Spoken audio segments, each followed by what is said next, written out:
pique. On est limité, mon gars, on est limité. Poto, on passe un bref temps là rapidement sur Sacramento. Qu'est-ce que tu en penses? On va Une en équipe limitée?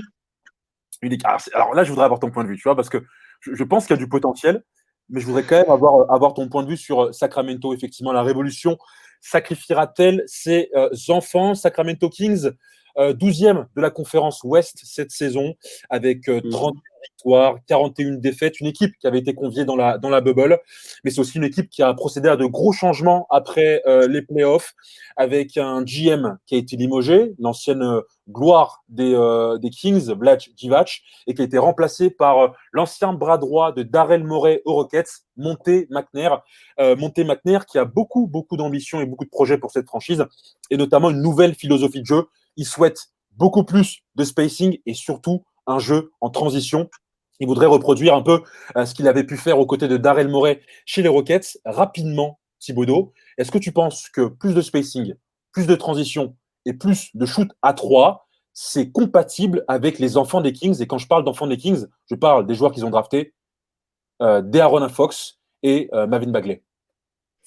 Alors oui pour le premier, donc De'Aaron Fox c'est quelque chose qui lui convient parce que forcément tu sais qu'il excelle dans les phases de transition parce que c'est la force principale de son jeu. C'est un mec qui est hyper explosif, meilleur marqueur des Kings la saison dernière avec 21 points.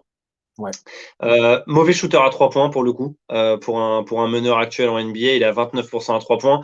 Par contre, là où il se rattrape, c'est sur son pourcentage à 2 points, où il est à 48%. Donc oui, pour le côté transition, De'Aaron Fox, ça ne sera pas un problème. Il peut s'adapter largement à ça. Pour le côté 3 points, là, on va avoir des soucis avec Marvin Bagley. La saison dernière, Marvin Bagley, il a joué que 11 matchs, si je ne dis pas de bêtises. 13 matchs. 13 matchs, ouais. 13 matchs. Et il a affiché un triste 18% à 3 points. Ouais. Donc forcément, c'est que 13 matchs, ça veut pas tout dire. On sait qu'il a une petite capacité à shooter, mais pour le coup, il l'a pas mis en évidence. Et est-ce qu'il n'est pas déjà trop tard quand tu vois notamment Monte, comment il s'appelle le frérot? Monte McNair? Ouais, Monte McNair, frérot. Exactement. Quand tu vois le bruit qu'il fait, à se demander si c'est pas déjà trop tard et que, en plus de ça, on sait qu'il y avait eu des histoires entre De'Aaron Fox et le père de Marvin Bagley. Ça s'était embrouillé. On sait qu'il n'y a pas une bonne cohésion entre les deux. Donc, ça fait beaucoup de points communs pour se dire que le père Marvin Bagley va peut-être sauter. Ouais, tu parles de Marvin Bagley, effectivement, qui l'année dernière n'a joué que 13 matchs. Vous voyez les pourcentages à l'écran. L'année d'avant, il a joué, je crois, 65 matchs et il tournait à 31% de réussite à 3 points. C'est vrai que si tu veux jouer à la Rocket, il va falloir effectivement avoir des meilleurs pourcentages. Marvin Bagley, ça fait du 2m11. C'est un big man. Un gros bébé, un Juki, donc de l'université de Duke, qui a été drafté en 2018, si je ne m'abuse, termine deuxième, je crois, de la draft. La même draft que celle de Doncic et de Trae Young, derrière DeAndre Ayton des Suns. Et c'est vrai que quand tu vois son profil, ne serait-ce que physique, c'est pas forcément compatible avec un jeu de transition, un jeu où ça court, Thibodeau. Même au-delà du Non, shoot. non, non. Après, c'est pas le plus limité non plus, hein, parce que Ouais. pour sa taille, il se déplace pas mal. J'aime bien moi son jeu offensif. Ce qu'on avait pu en voir avant son arrivée en NBA, ça m'avait pas mal hypé. Le problème, c'est que ça s'est pas vraiment concrétisé sur le rinté. Et puis la saison dernière, ça lui a pas servi, hein. 13 matchs, blessure au pouce alors sur le pied. C'est ça. Non, Donc mais ça, frérot, mais justement, je veux savoir si toi, demain, quand tu vois un mec comme Marvin Bagley, 2m11, Big Mhm. Man, est-ce que pour toi, un jeu en transition rapide, c'est compatible avec un Big Man comme Marvin Bagley? Ou clairement, il n'aura pas le Non, temps de. Ouais, vas-y. Non, parce que si pour moi, en fait, ce mec-là peut pas être poste 5 parce que défensivement, il va pas tenir le choc. Non. Et du coup, tu peux pas jouer avec un poste 4 comme ça pour jouer notamment du run and gun. Tu peux pas jouer avec un poste 4 comme ça. Il est pas compatible. Après, à voir, est-ce que c'est beaucoup de bruit pour pas grand-chose? Parce qu'on va y venir aussi, les Kings, contractuellement, ça va être compliqué de faire bouger les choses. Et Marvin Bagley, certes, c'est une bonne monnaie d'échange, mais tu vas pas non plus avoir un All-Star pour Marvin Bagley, surtout avec ce qu'il a montré à l'heure actuelle dans la Ligue, hein. Non, c'est sûr. Mais en plus de ça, après, c'est vrai que quand tu regardes l'attaque des Kings, c'est la 11e à 3 points, au pourcentage de 3 points. 11e Ouais. équipe de la ligue. C'est la 22e attaque au nombre de points effectivement marqués de la ligue. Donc c'est pas non plus une attaque effectivement qui est prolifique, mais c'est une attaque où il y a du potentiel. Buddy Hield, ça tourne à 19,2 points, 39,4% à 3. Bogdanovic, 15,1 points, 37,2% à 3 points. Barnes, 14,5 points, 38,1% à 3 points. Et Bielitsa, 11,5 points, 41,9%. Donc la stratégie de miser sur le 3, elle peut être compréhensible quand tu sais que ces joueurs-là à 3 sont clairement, ils filochent. Ouais, il y a de quoi faire à l'heure actuelle. Après, ce qui est problématique, et c'est là où on va en venir aussi, c'est Bogdanovic, free agent restricted, T'inquiète, on va revenir. et Buddy Ouais, Hield qui a déjà des envies de se barrer. Donc certes, ouais, ouais, avec l'effectif actuel, tu peux avoir envie de mettre ouais, un jeu comme ça, où ouais. ça shoot beaucoup à 3, où il y a vraiment du spacing, mais après, c'est à voir avec qui tu vas le faire, en fait. Parce que si jamais il te reste Harrison Barnes et Bielitsa, ça va pas aller bien loin non plus, hein. Ouais, ouais, non, je suis d'accord avec toi. Avant, parce que là, je vois que tu veux vraiment parler de la situation contractuelle, on va en parler. Mais avant d'évoquer les chiffres, évoquons aussi peut-être les inconvénients, parce que c'est bien beau de vouloir copier les Rockets, mais les Rockets, Mhm. défensivement, au début, c'était très compliqué. Il a fallu aller chercher justement des postes au niveau des ailes, notamment. On en parlait tout à l'heure de PJ Tucker. Il y a eu Robert Covington, puis il y a eu Trevor Ariza aussi, euh, un peu plus lointain.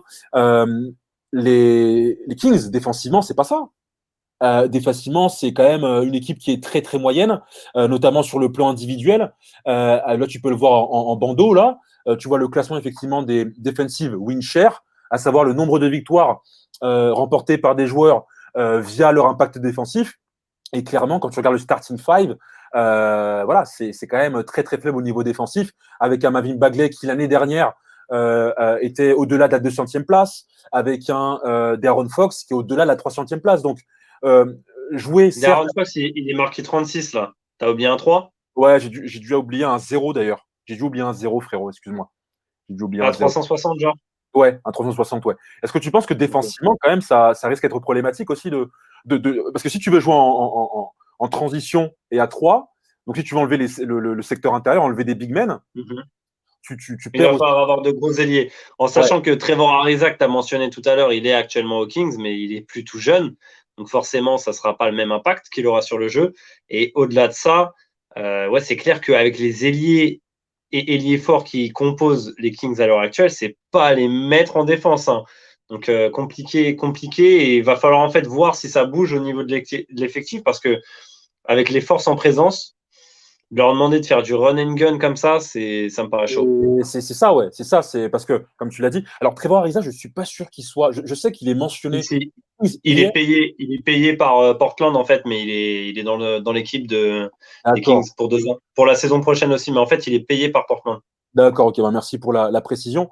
Mais c'est ça, moi je suis de ton avis. Si je me dis, mince, ok, cool, ils ont des shooters à 3, ils veulent en profiter, ils veulent envoyer la sauce, mais en même temps, ils vont devoir sacrifier la taille en fait. Sacrifier un peu de taille, notamment dans le secteur intérieur, avec en plus des joueurs qui font partie des meilleurs défenseurs de leur équipe. Il y a notamment le jeune Holmes, que tu apprécies Ouais. aussi, qui est passé par les Suns et les Sixers, et qui lui ne correspond pas du tout à ce jeu de shoot à 3 et peut-être de transition, mais pas de jeu à 3. Donc forcément, si tu perds de la taille derrière, tu perds de la défense pour une équipe d'ailleurs qui est l'une des pires au niveau des rebonds défensifs. C'est l'une des équipes qui prend le moins de rebonds défensifs. Ouais. Non, les annonces en fait laissent à prévoir un énorme chantier en fait. Parce qu'à l'heure actuelle, ça paraît compliqué de vouloir mettre le jeu qu'ils prônent déjà en fait. Parce qu'en fait, ça a une certaine cote actuellement le fait de parler de Daryl Morey. C'est Daryl Morey, tout le monde a que ce nom-là à la bouche quand tu parles des GM. Donc forcément, quand tu dis je veux faire ce que Daryl Morey a fait au Rockets, t'arrives entre guillemets en faisant du bruit. Mais derrière, va falloir vraiment montrer de quoi tu es capable parce que ça part de très très loin cette histoire. Ok. Pour toi, ça part vraiment de très très loin. Pour toi, quand tu vois le niveau de Sacramento. Après, c'est vrai que quand tu regardes aujourd'hui le paysage à l'ouest, les Lakers, les Clippers, les Warriors, les Rockets, le Jazz, les Nuggets, les Mavericks et les Blazers, ça fait 8 équipes. Est-ce que tu vois Sacramento s'immiscer dans la conversation? Non, mais je t'ai déjà répondu et je t'avais déjà dit dans une émission précédente, pour moi, Sacramento, ça fera pas les playoffs l'année prochaine. Et au-delà de ça, ils sont partis s'entourer d'adjoints. Et ils ont rajouté voilà les mecs dans le coaching staff. où c'est que des développeurs en fait de jeunes. Il n'y a que ça. Là, actuellement, ils sont en train de recruter que ça. Donc, je vois mal les Kings miser sur le court terme à l'heure actuelle. Et je les vois bien, en fait, justement, prendre leur temps et développer du talent. Donc, le court terme, je ne crois pas du tout, encore moins les playoffs l'année prochaine. Ok. On passe rapidement à la partie contractuelle, partie qui était chère. Effectivement, il y a beaucoup de dossiers intéressants. Il y a notamment le dossier Bogdanovic. Bogdanovic, free agent, qui est membre du starting five, l'arrière, qui a pris la place en fait numériquement de Buddy Hield. Et le problème, c'est que Buddy Hield et Bogdanovic, c'est un peu le même profil. Ça shoot à 3, ça score, mais défensivement, c'est vraiment très très faible. Et que tu peux pas te permettre d'avoir deux postes similaires comme cela dans une équipe. Et que Buddy Hield, mine de rien, ça a beau faire du 39% à 3 points, mais c'est une bonne monnaie d'échange pour des franchises qui auraient besoin de scoring à 3 et qui pourraient te renvoyer des ailiers notamment, qui pourraient défendre à ce poste-là, au poste d'ailier, Ouais. pardon. Comment tu vois les choses? Est-ce que tu penses qu'ils vont signer Bogdanovic ou est-ce que tu penses qu'ils vont le laisser partir et conserver Buddy Hield? Bah écoute, faut dire aussi qu'il est restricted free agent. Donc ça veut dire que peu importe l'offre que sera faite par une équipe à Bogdanovic, ils pourront s'aligner. Ouais, c'est ça. Donc Ouais. déjà, c'est un avantage pour les Kings parce que c'est vraiment eux qui ont la main mise sur ce dossier. Et pareil pour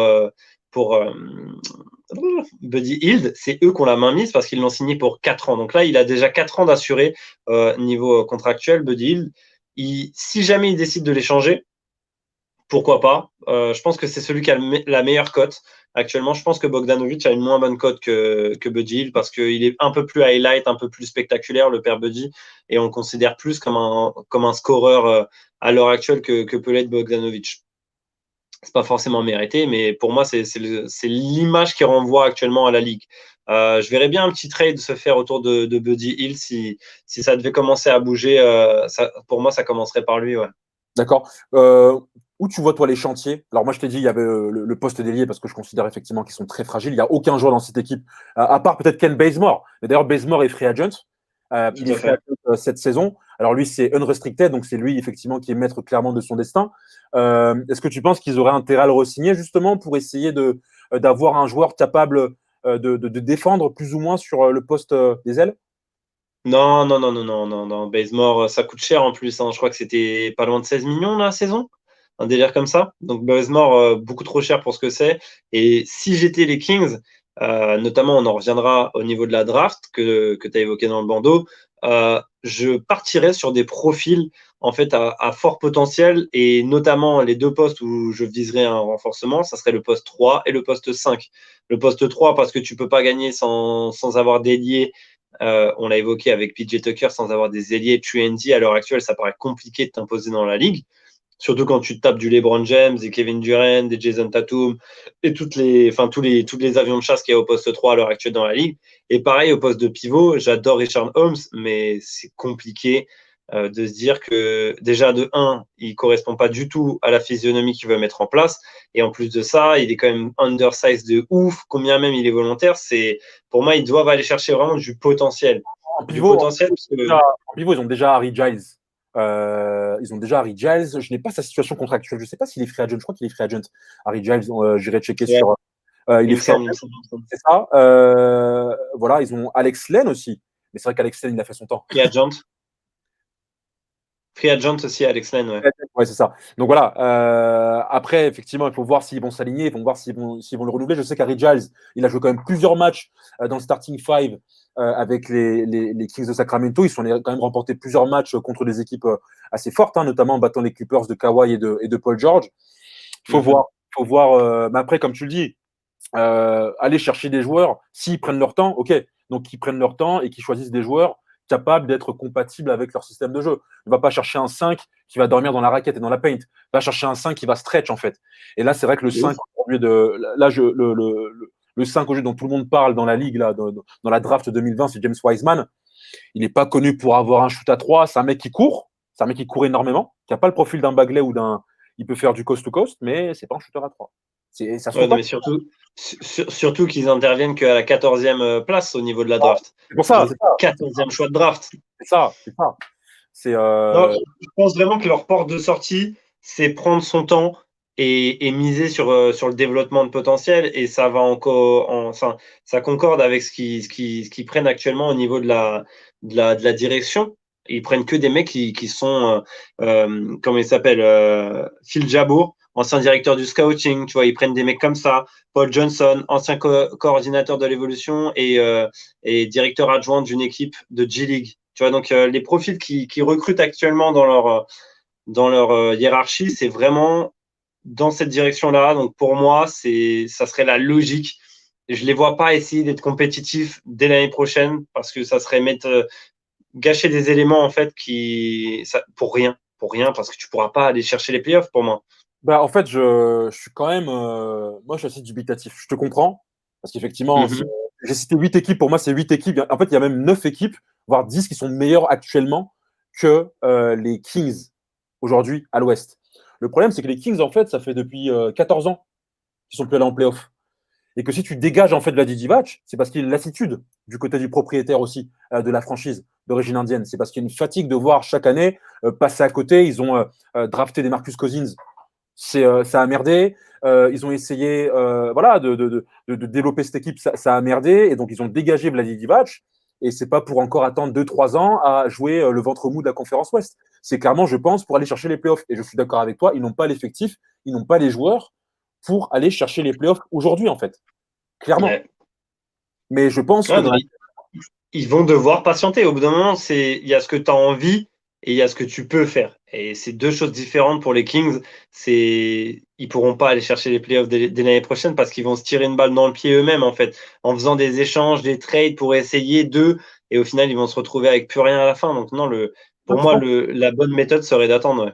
Mais quand tu vois la relève, là, c'est la dernière question, c'est par là que je terminerai avant qu'on passe au tripit. Quand tu vois la relève dans la bubble, les Jamal Murray, les Michael Porter Jr., les Shai Alexander, les Luka Doncic, tu vois que ces joueurs-là sont prêts maintenant pour les playoffs, plus ou moins prêts. Tu ne penses pas que Darren Foss se dit, mince, j'ai pas envie d'attendre 3-4 ans avant de jouer mes premiers playoffs. Moi aussi, j'ai envie d'être All-Star. Moi aussi, j'ai envie d'avoir la lumière. Là, on parle d'une potentielle extension pour lui, d'un gros contrat qu'il va signer. Ouais. Très bien qu'il n'y aura pas de free agent qui viendra à Sacramento, ils vont le sécuriser. Tu ne penses pas que Darren Fox voudrait avoir. Toi, tu l'avais annoncé au Heat il y a quelques temps. Tu ne penses pas qu'il aura envie de goûter aux playoffs? Qu'il n'a pas envie d'attendre 25-26 ans avant de. Ah, claro que si, frérot. Hein. Franchement, ce mec-là, il est dans un marasme et il lui reste 1 an de contrat. Je pense que c'est fini dès l'année prochaine. Je vois pas ce mec-là, à moins que il préfère l'aspect financier, parce que oui, l'aspect financier, Sacramento, ils ont tout intérêt à mettre le pactole sur lui. Donc oui, financièrement, c'est peut-être là où il sera le plus gagnant. Mais au bout d'un moment, sportivement, et pour moi, ce mec-là est un compétiteur, c'est ce qui me laisse paraître sur le terrain et de par ses sorties médiatiques. Au bout d'un moment, je vois pas pourquoi s'éterniser à Sacramento. Donc ouais, c'est pour ça aussi que faut miser vraiment sur le développement parce que à l'heure actuelle, il n'y a pas vraiment de projet concret. Il n'y a pas de joueur autour de qui tu peux te dire, OK, ça part sur 5 ans. Parce que D'Aaron Fox, pour moi, là, c'est même pas une certitude à l'instant T au niveau de la franchise de Sacramento. J'ai pas la certitude que le mec va rester sur les 5 prochaines années. Donc pour moi, c'est ça, tout coïncide avec le fait d'être patient et de faire le dos rond pendant le moment difficile pour espérer retrouver des jours plus radieux, notamment par le développement, avec la draft, avec des trades, en allant chercher des jeunes joueurs. Mais pour moi, il n'y a que ça. Il y a que ça, il y a que ça à faire en fait pour les Kings à l'heure actuelle. Malgré un effectif qui, OK, termine 10e, mais c'est c'est de la poudre aux yeux pour moi actuellement. C'est de la poudre de perlimpinpin, monsieur. Bah, sur ces mots présidentiels, sur ces termes élyséens, on va passer, poteau, au tripit.